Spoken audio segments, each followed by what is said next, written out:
What if I told you some of the boldest TV ideas of the 1975 season didn't fail slowly? They were erased instantly. One episode, one night, gone. These weren't cheap throwaways either. Networks pushed them as the future, hyped them hard, then panicked the moment viewers blinked the wrong way. Halfway through this list, you'll realize something uncomfortable. A few of these shows didn't die because they were bad. They died because television wasn't brave enough to let them breathe. Yes, the show technically aired earlier, but by 1975, Turn On had become something far bigger than a failed program. It became a nightmare story. This was the show executives still whispered about in hallways years later. The warning label, the ghost in the control room. Whenever a new idea felt risky, someone would bring it up quietly, like a curse you didn't want to wake. Turn On was built to feel like the future arriving too fast. Hyper-edited sketches that never paused. Jokes that didn't wait for laughs. No traditional rhythm. Performers staring straight into the camera as if they knew something the audience didn't. It didn't feel like comedy as television understood it. It felt like your screen had broken and decided to talk back. Viewers were not ready. Not emotionally, not culturally, not even close. Local stations reportedly cut the feed mid-broadcast. Phones didn't ring with curiosity. They rang with anger, confusion, fear. A BC didn't just cancel the show after one episode. They buried it, quietly, thoroughly, as if hoping the idea itself would disappear. By 1975, Turn On was no longer just a failed experiment. It had become a trauma response. Every strange pilot that crossed an executive's desk was judged through its shadow. Too fast? Too weird? Too loud? Someone would say it under their breath. We don't want another Turn On. That single phrase was enough to end conversations. And here's the cruel irony. Turn On was doing things television would later celebrate. Rapid pacing, visual jokes, anti-sitcom structure, humor that didn't explain itself. It predicted how comedy would eventually look. It just arrived when America still wanted laugh tracks to tell them when to breathe and when to relax. So when 1975 rolled around, bold ideas didn't get patience. They didn't get room to grow. They didn't get second chances. They got cut off at the knees. Or Turn On didn't just lose its own future. It poisoned the well. It made networks afraid of experimentation itself. Entire concepts were shelved, not because they were bad, but because they felt a little too much like that ghost executives couldn't forget. And that fear? You can see it clearly in the shows that followed.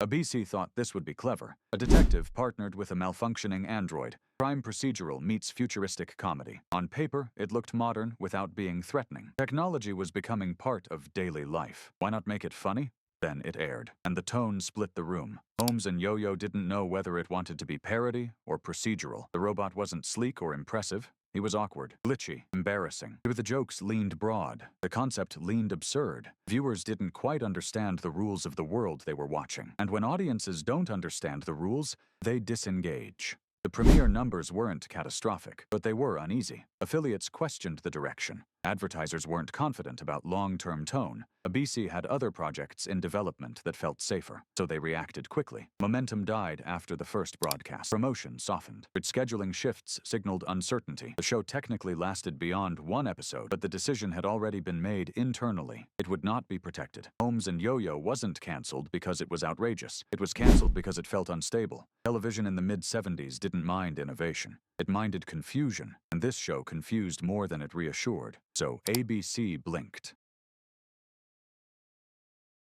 This one looked bulletproof. A spin-off from a successful police drama. Familiar world, established tone, built-in audience. A BC believed Most Wanted would inherit credibility automatically. It aired once, and the reaction was immediate. Not outrage, not scandal. Abrupt rejection. The tone was darker than expected, less heroic, more procedural. The violence felt colder, the atmosphere heavier. Viewers tuning in for something familiar instead found something emotionally distant. Ratings dipped sharply. A BC didn't hesitate. After a single broadcast, the network pulled it from the schedule. No gradual decline, no adjustment period, just removal. That kind of cancellation sends a message. Most Wanted wasn't incompetent. It wasn't amateur. It simply misjudged tone. It asked viewers to engage with law enforcement drama without emotional cushioning. No warm anchor character. No reassuring rhythm. In 1976, that was enough to trigger panic. Spin-offs were supposed to feel safe. This one felt severe. And television does not reward severity without immediate reward. So it vanished.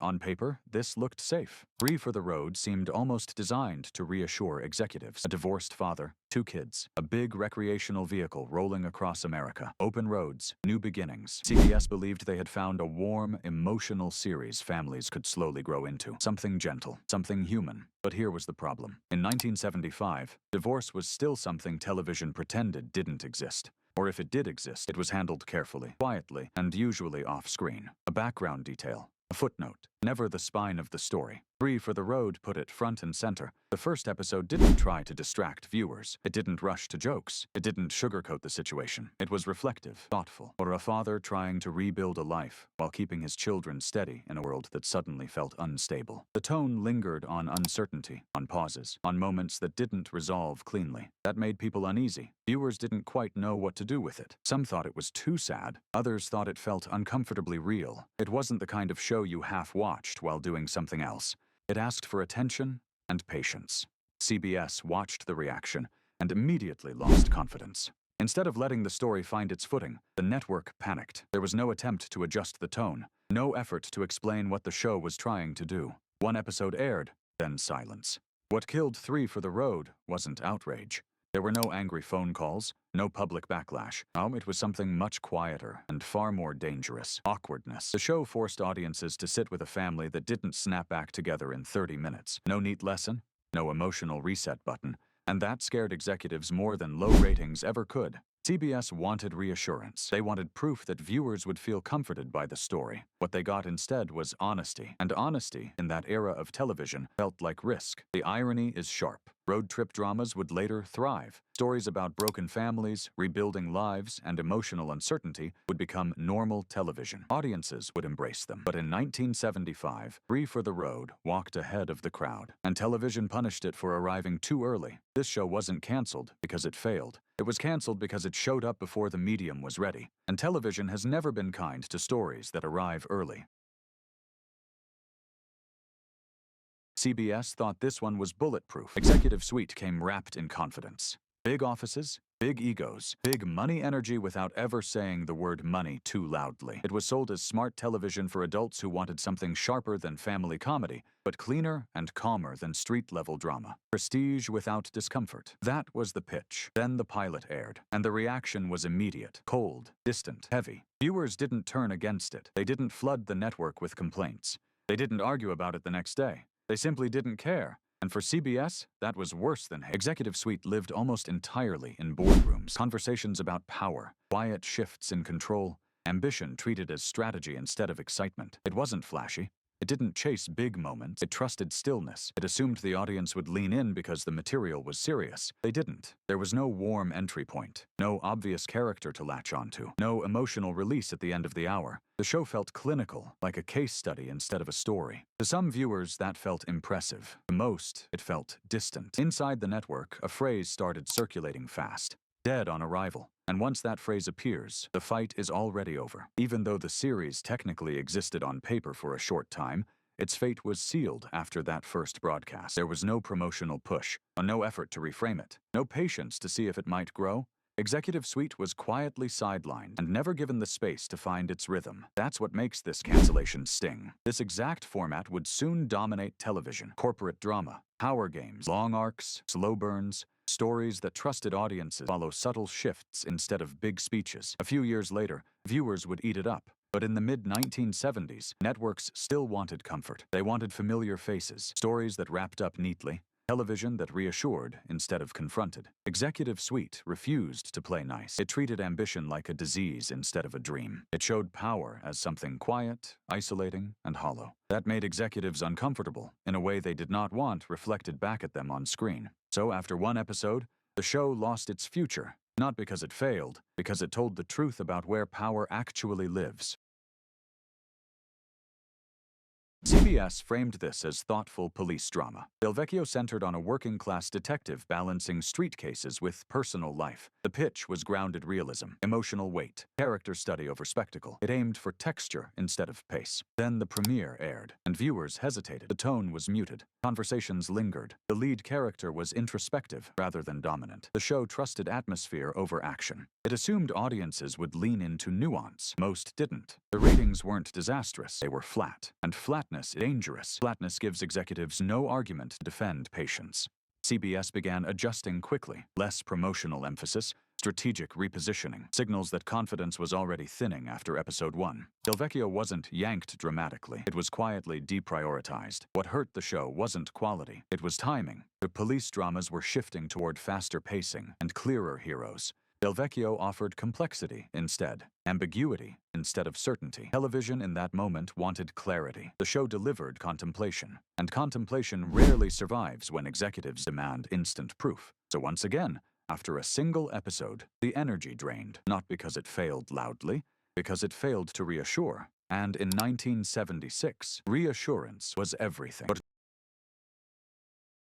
Yes, it aired decades later. But what happened to Quarterlife follows the exact same pattern. NBC believed this was the future. Quarterlife began as an internet series created by Marshall Herskovitz and Edward Zwick, the team behind 30-something. It focused on young adults navigating careers, relationships, and emotional instability in the early digital age. Quiet conversations, intimate storytelling, no laugh track, no artificial stakes. But NBC saw potential. They moved it to prime time. The premiere aired on February 18, 2008, and the ratings collapsed instantly. The numbers were so low that NBC pulled it after a single broadcast. One episode, removed from the schedule before it could air again. Remaining episodes were pushed online and later to cable.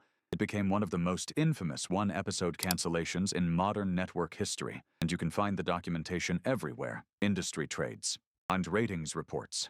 Archived interviews, full episodes circulating online. Here's why it belongs on this list. Quarterlife wasn't chaotic. It wasn't offensive. It wasn't technically broken. It simply required patience. It assumed viewers would lean into quiet realism instead of waiting for spectacle. It treated 20-something uncertainty as something worth sitting with. Primetime audiences didn't respond. Executives reacted immediately. There was no attempt to reposition it. There was no schedule adjustment, no soft relaunch. The decision was swift and public. NBC blinked. What makes this cancellation feel familiar, even decades removed from the 1970s, is the pattern. When a show doesn't deliver instant reassurance, networks don't nurture it. They cut it. Quarterlife would likely have thrived years later in the streaming era. Intimate pacing, character-driven arcs, digital native storytelling, all of that would become standard. But in 2008, when network television still demanded immediate traction, one low-rated night was enough. Gone. And that's the through line of this entire list. Different decades, same fear, one episode, and silence. This one scared executives long before it ever scared audiences. All That Glitters was developed with serious buzz during the mid-1975 cycle, which Norman Lear was attached, and that alone made people pay attention. This was not supposed to be small or quiet. It came loaded with big ideas, a future where social roles were flipped, fame culture pushed to extremes, television turning the camera back on itself and asking viewers to laugh at the whole machine. On paper, it sounded bold, smart, timely. In practice, it made executives deeply uncomfortable. The original pilot aired once in an early form, and the reaction inside the network was immediate. Not outrage, not backlash. Something worse, unease. No one quite knew how to talk about it. Executives didn't know how to sell it. Affiliates didn't know how to explain it to their local audiences. Advertisers didn't know where they fit or what tone they were attaching themselves to. The show didn't aim its jokes outward. It aimed them inward, straight at television itself. That is a dangerous move. All That Glitters asked viewers to laugh at structures television usually protects. Fame, power, image, the idea that what you see on screen is natural or deserved. Instead of reinforcing those ideas, the show poked at them quietly, cleverly, relentlessly. So the network did what networks almost always do when they feel exposed. They backed away. The bold version of All That Glitters effectively died after its first showing. Not with a dramatic announcement, not with controversy splashed across headlines. It was simply pulled apart, softened, reworked, filed down until it felt safer. What eventually reached audiences later was a compromise. But that original concept, the one born in the anxiety of 1975, did not survive. And here's the uncomfortable truth. This show was ahead of its time in ways television would later celebrate. Meta storytelling, satire about fame, commentary wrapped in humor. All of that would become normal years down the line. But in this era, bold satire felt like disrespect. Executives didn't want their medium questioned by its own programming. They wanted reassurance. They wanted control. They wanted television that explained the world, not television that made them look twice at them. All that glitters offered none of that. So after one episode, its future was quietly shelved. What came later carried the name, but not the nerve. And that matters, because compromise is not the same thing as survival. By 1975, Griff was already gone, but its shadow was everywhere. But NBC once believed gritty detectives were the future of television. Hard edges, slow pacing, moral gray areas, stories that didn't hold your hand. Griff was supposed to be that turning point, a signal that TV was growing up and getting serious. Instead, it became a warning written in red ink. The show aired. One episode. And almost immediately, the mood shifted. Griff was quiet in a way networks were not used to. Heavy, deliberate. It didn't rush to explain itself. It assumed the audience would lean forward, listen closely, and stay with it. But that assumption turned out to be dangerous.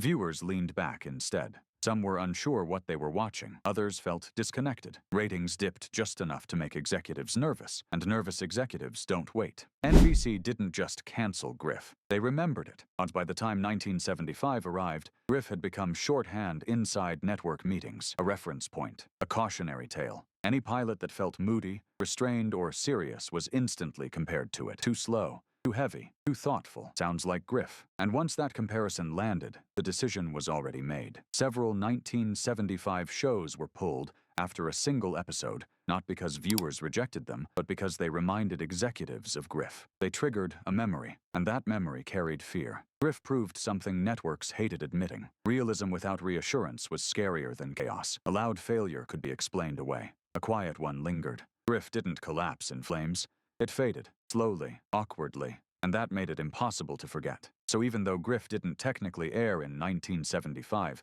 its influence shaped that entire season. Shows were judged not on their own potential, but on the echo of this earlier mistake. The memory of Griff's quiet collapse became policy. This is how television really works. One failure becomes doctrine. One canceled episode becomes a rule. And suddenly, an entire generation of ideas never even gets the chance to breathe. Griff didn't just die early. It taught networks how to kill fast. This one looked playful. Turnabout wasn't built on darkness. It wasn't heavy. It wasn't confrontational. It was a high-concept comedy built around a simple premise. A husband and wife magically swap bodies and are forced to live each other's lives.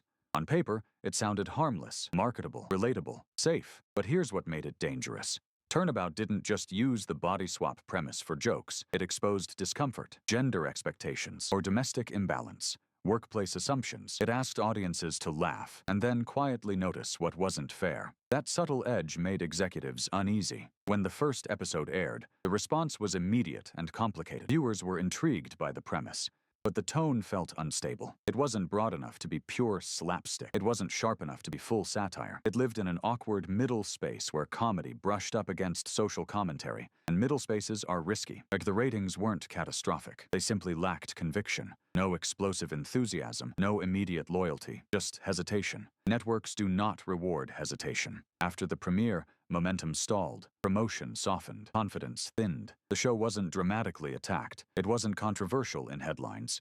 It was quietly abandoned. What makes Turnabout sit at number 1 is what it represented. By the late 1970s, television claimed to be modern, claimed to be bold, claimed to be socially aware. But when a comedy gently pushed on gender roles without cushioning it in exaggerated silliness, the medium flinched. Turnabout didn't scream. It questioned. And questioning makes executives uncomfortable when the answers aren't tidy. The show didn't explode. It didn't implode. It evaporated. One episode was enough to convince the network that audiences might not want to look that closely at themselves. So instead of letting the premise evolve, they stepped away. And that's the pattern you see across this entire list. Not outrage, not scandal, just a single moment of uncertainty. A blink and gone. When we started this list, I asked what happens when the future arrives too early. Now you know the answer. If this hit you, drop a comment with the show you think deserved another shot. Share it with someone who loves lost television, and if you want more deep dives into the moments when TV panicked and pulled the plug too fast, you know what to do, because somewhere out there, another one-episode legend is still waiting to be remembered.